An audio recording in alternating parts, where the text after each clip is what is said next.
Hello, grade 7 students. Our topic is about principal roots and irrational numbers. But before that, we will define first what is principal roots and what is irrational numbers. So a principal root is the positive square root of a number.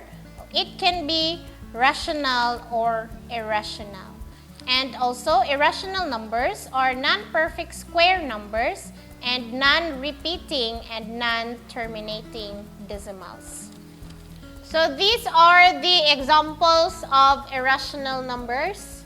Square root of 2, square root of 5, square root of 10, square root of 54, and square root of 70. So these are the example of irrational numbers.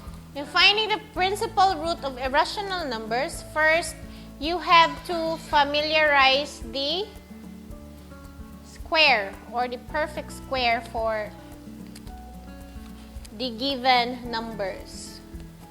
Examples, between what two consecutive integers does square root of 30 lie? So, yung una yung gagawin is, yung square root of 30, saan ba siya na-belong sa given na square roots or the perfect square? So, square root of 30 lies between square root of 25 and square root of 36.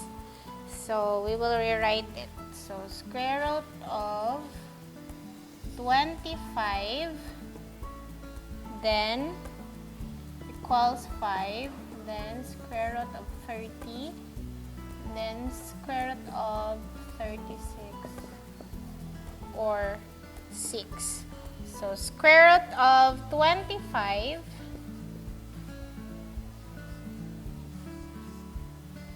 is lesser than square root of 30.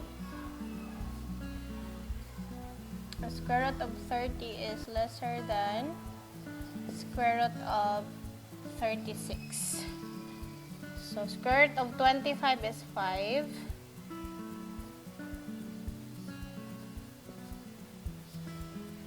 And square root of 36 is 6. So, your answer is square root of 30 lies between 5 and 6.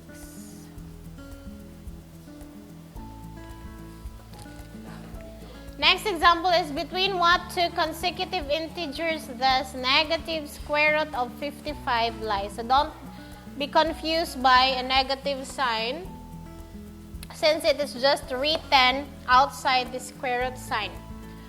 So negative 55 or 55.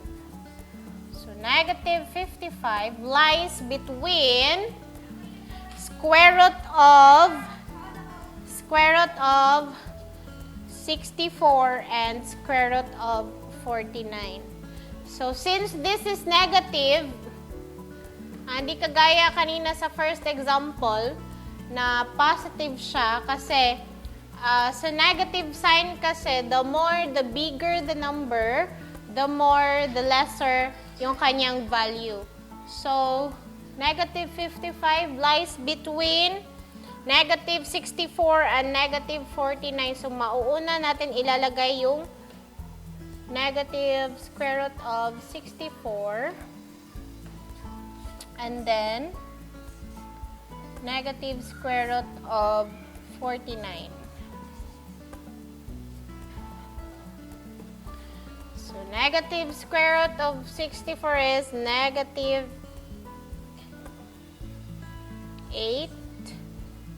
And then, negative square root of 55, and then negative 7.